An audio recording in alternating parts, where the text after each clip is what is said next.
US Vice President Vance arrived in Hungary in a show of support towards Hungarian Prime Minister Viktor Orban ahead of this weekend's elections. Cécile Kohler and Jacques Paris, a French couple detained in Iran since May 2022, are finally free. A gunman was killed and 2 others were wounded in a shootout with police outside the Israeli consulate in Istanbul.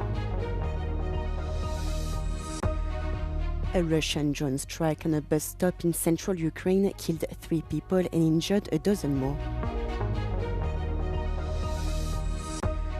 The Greek Parliament recommends lifting the immunity of 11 lawmakers whose names appear in a farm subsidy scandal.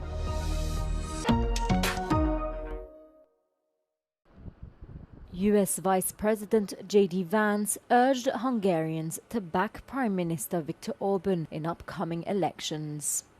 Dubbing the populist leader a defender of Western civilization during a joint press conference with the Hungarian Prime Minister, Vance accused the European Union of interfering in Hungary's election campaign and imposing censorship, while opposition leader Peter Magyar warned against foreign involvement in the vote, urging all countries to respect Hungary's sovereignty.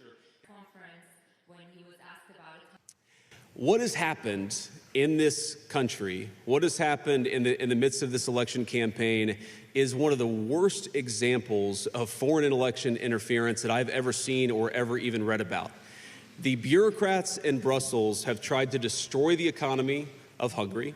They have tried to make Hungary less energy independent. They have tried to drive up costs for Hungarian consumers, and they've done it all because they hate this guy. Vance did not address the numerous recent reports that Russian secret services are meddling in Hungary's election to tip it in Orban's favour. The Hungarian government has repeatedly claimed that Kyiv and Brussels are trying to oust Orban. Mi 4 éve élünk egy háború árnyékában, és meg vagyunk győződve arról, hogyha 22-ben Donald Trump lett volna az Egyesült Államok elnöke, ez a háború ki sem tört volna.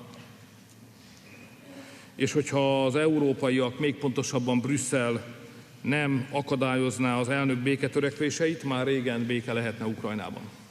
Vance will remain in Budapest until Wednesday, according to a poll published last week by the 21 Research Institute. The opposition Caesar Party leads among decided voters with 56%. 20 éve nem járt ilyen magasrangú amerikai vezető Magyarországon. J.D. Vance a sajtótájékoztatón többször elismételte, hogy nem azért jött, hogy Orbán Viktor mellett kampányoljon, majd utána többször hozzátette, hogy ettől függetlenül a magyar miniszterelnök az egyetlen Európában, amely megőrizheti a kontinens lelkiismeretét és megóvhatja a magyarokat az energiaválságtól. Siposhegyi Zoltán, Euronews, Budapest.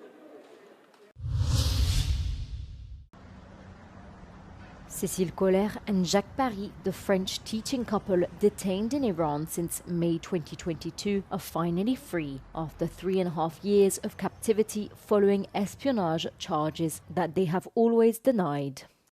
In a message on X, French President Emmanuel Macron announced their release and added that they were already on their way to France. He praised the assistance of Omani authorities, which he said had worked to secure their release.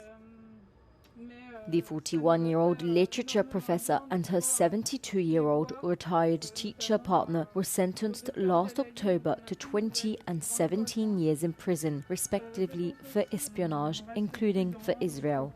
They were released in early November but were forbidden from leaving Iranian territory.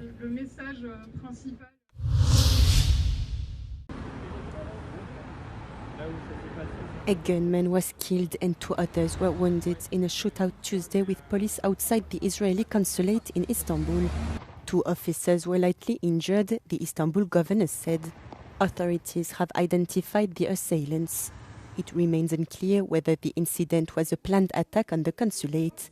The Israeli consulate was not operational, according to authorities.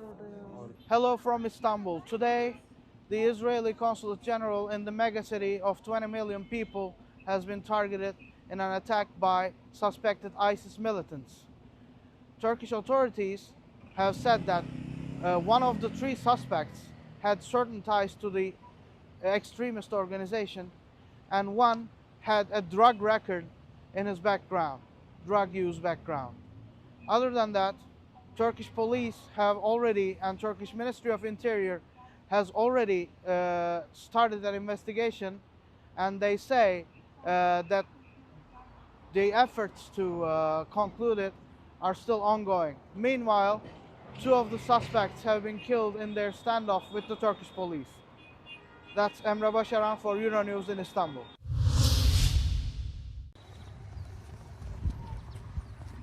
Three people were killed and a dozen more were wounded after a Russian drone targeted a bus stop in the Ukrainian frontline city of Nikopol on Tuesday. This video shows the police and emergency crew working at the scene of the Russian strike.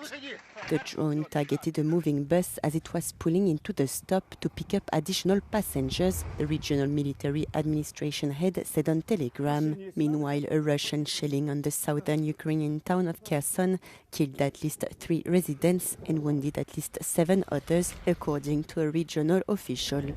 Moscow is increasingly launching daytime strikes targeting everything from civilian areas to energy and other critical infrastructure. Last week, a barrage of almost 500 missiles and drones targeted the Kyiv region, killing 1 person. Ukraine's foreign minister Andriy Sybiha accused the Kremlin of deliberately targeting civilians. The attacks came after Moscow ignored a Ukrainian Easter holiday ceasefire proposal, claiming they never received such a request.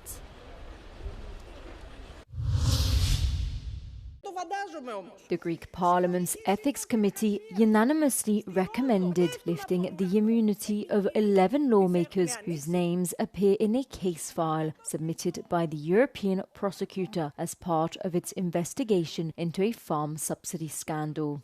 The lawmakers are from the ruling New Democracy Party, and all 11 had requested the lifting of their immunity. 9 of the 11 MPs provided explanations by submitting a written statement, while only Notis Mitarakis and Kostas Tsiaras turned up in Parliament.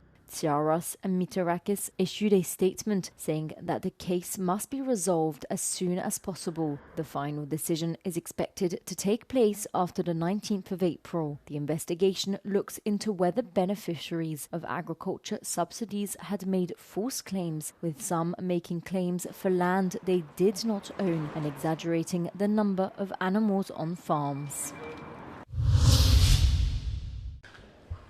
The former French President Nicolas Sarcoi took the stand on Tuesday at the Paris court regarding the allegations of Libyan funding of his 2007 presidential campaign.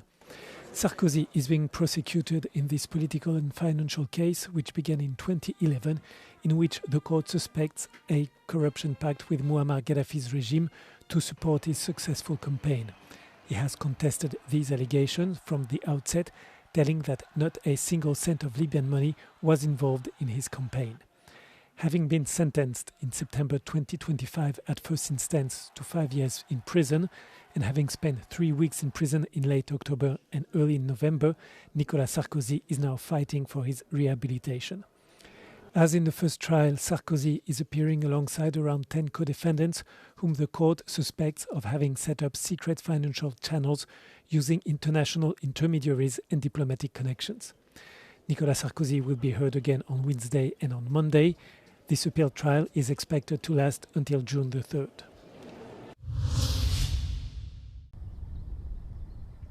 A high-speed train in France collided with a heavy goods vehicle on Tuesday morning, killing the train driver and injuring a dozen people. The accident occurred at 7 a.m. at a level crossing between Béthune and Lens in the Pas-de-Calais region in France. The truck was carrying military equipment. 246 passengers were on board the train that was traveling from Dunkirk to Paris. 2 people are in critical condition, but their lives were not in danger, while 13 people were in a serious condition. Authorities have said they are investigating the circumstances of the crash. The railway line will now be closed for at least a week. The driver of the military truck, a civilian, has been taken into custody on suspicion of manslaughter by willful endangerment of the lives of others and causing bodily harm by a lorry driver through a willful endangerment. Beneath the hustle and bustle of Paris's boulevards lies an empire of silence. 20 meters underground, the catacombs are not just a labyrinth of stone, but the guardian of a staggering legacy. Since the 18th century, this sanctuary has housed the remains of millions of Parisians. From the anonymous victims of the revolution to the great figures of history, the very soul of the capital rests here, frozen in limestone. Il s'agit de défunts morts à Paris entre le Xe et le XVIIIe siècle. Donc même si on ne sait pas combien exactement il y a de défunts, il y en a des millions. Et nous avons la charge de conserver ce lieu. Et pour conserver ce lieu, il était urgent de faire des travaux d'amélioration des installations techniques, de la ventilation, de la lumière, de l'électricité. Faced with the ravages of time and humidity, certain sections of femurs and skulls have undergone meticulous restoration to bring back the full impact of the site's macabre architecture. On a dû faire tous les travaux en 5 mois seulement, avec des conditions d'accès, d'évacuation très spécifiques. On avait des maçons, des électriciens. Tout ce petit monde travaillait en souterrain, ensemble, avec des cadences très particulières durant les 5 mois de chantier. The result of a colossal effort, this marks a true renaissance for the catacombs. Between sublime scenography and immersive sound, every detail has been reimagined to offer the 2,000 daily visitors an unprecedented sensory journey into the heart of this sanctuary, unique in the world.